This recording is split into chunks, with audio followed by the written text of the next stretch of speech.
Let's say you spend a couple $100s and getting a rare skin in your favorite video game. It looks cool, the design team definitely put a lot of effort into it, and you stand out amongst the crowd. For some, that's worth more than the price tag. And besides, you've already gotten thousands of hours out of the game for free at this point anyway, so a couple $100s to support the developers isn't a big deal. That's the kind of thinking that supports the decision behind why so many people pay for skins in video games, or even overpriced skins. But what happens when the games disappear? Where do your skins go? Well, we don't actually have to guess, because the answer can be found by one popular game that saw thousands of players spending hundreds of dollars in a game that ended up shutting down less than a year after launch. The game I'm talking about is Apex Legends Mobile, and in that game, you could pay to gamble your way to the best skins in the game. These skins did look cool, they even had unique animations and effects, and honestly go far harder than a lot of the skins in the main Apex game. But after many players spent a lot of money on the game, EA still didn't see enough success from the title and quickly announced the game would be shut down. So I wanted to do a deep dive into what happened following this shutdown, because the way players' spending was dealt with in this game could perfectly mirror what might just happen when games like Apex Legends, Call of Duty, or Fortnite one day shut down. Alright, maybe not Fortnite. The only thing that could probably bring that game down is the collapse of human civilization as we know it. Yeah, that game's on another level.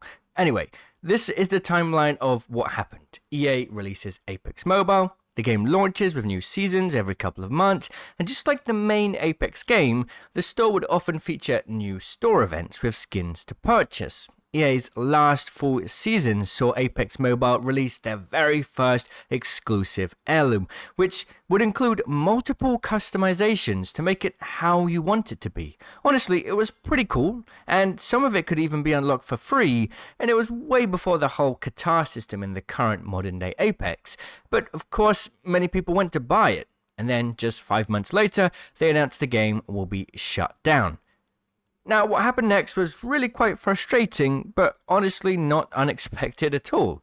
Everything that was bought in the game was not refunded, and players had no way to get any sort of credit or value for other EA titles based on how much they spent within Apex Mobile. So even though the game was open for less than a year, all of the spending that players did went to nothing. Now, in EA's user license agreement, they do mention that if the game were to shut down, this could happen. And if you were to read through pretty much any other live service developer's terms of agreement, similar terms would be found. EA wouldn't have wanted to shut down Apex Mobile in the first place, but it was unprofitable, so for them, it felt almost unavoidable. So yeah, EA suddenly announces the game is going to shut down, and on their website stated that no refunds were to be given to any players whatsoever. But what rubs salt in the wound is, in EA's earnings call following the announcement, EA's CEO said they'd like to make another Apex Mobile.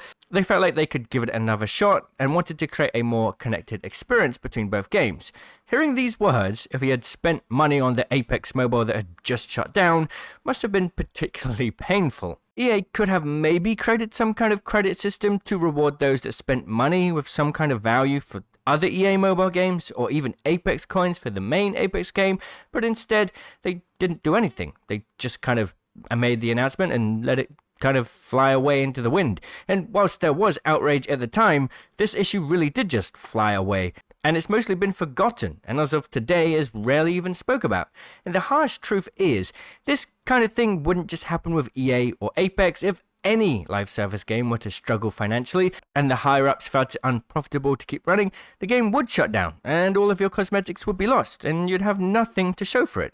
And this isn't necessarily an issue that developers and publishers are responsible for. The gaming industry has evolved to the point that free-to-play, live service, constantly updated games are what players want, and that does cost a lot of development time, resources, and money. So if it's not profitable, then yeah, it's going to get shut down. So these cosmetics and microtransactions are a necessary evil to keep the live service hamster wheel running. So what could we actually do to solve this? Well, I think maybe if we went down regulatory control, we might have a solution to the problem. Much like how regulators in Belgium banned loot boxes from games, regulators globally could step in to demand publishers provide some kind of compensation, whether it's monetary or some kind of virtual currency for another game when their game's shut down.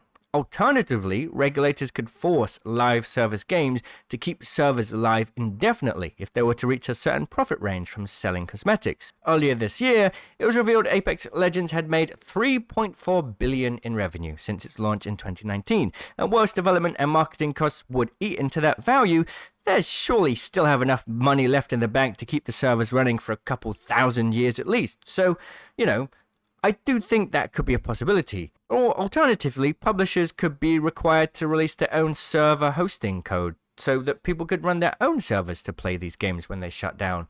The realistic truth is, though, this kind of regulatory action would be very difficult to see through, and it's highly unlikely it will ever happen.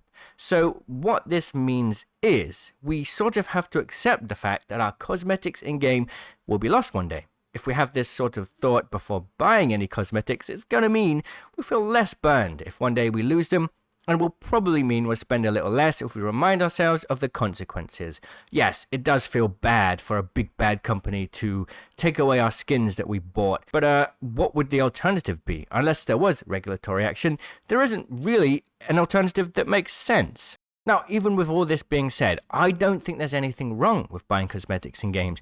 I do believe that developers should be supported for their efforts, and if a dev team is doing a particularly good job and I'm enjoying the game, I'm still happy to buy cosmetics, even knowing one day they'll all be gone. I think it's very important to realize that, we have this relationship with developers these days, that if we like their content, if we like the way they're developing the game, we can support them with our time and money. And when they do things that we don't like, we can step back with that.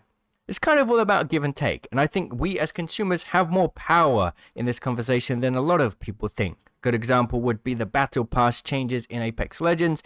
They changed the Battle Pass, split it into two, and tried to charge double the money for it, and nobody liked that. So they made changes, and the current Battle Pass system feels pretty decent and in line with what it was like in the past anyway. And I think with that kind of system, it would be harder to do if cosmetics and monetization were changed. If instead of us buying cosmetics in games was the major funding source for developers, and instead it was based on DLC or content packs, then you'd almost feel forced to buy this content just to play the new stuff, even if you may not be happy with everything the developers are doing. However, when it comes to cosmetics, you can choose to buy it as you please because it doesn't affect gameplay. So it's a very powerful tool to vote with your wallets. And actually, cosmetics, the silver lining is if we don't like something developers are doing, we as a community, as a union, can say, we're not going to buy that. And then the developers have to change. So I think that's quite interesting, and it's not all bad news for cosmetics, as long as we realize how important it is that they aren't staying in our inventories forever. What are your thoughts on this? Let me know. I'll see you in the comments, and consider subscribing if you want to see more content from me. Cheerio!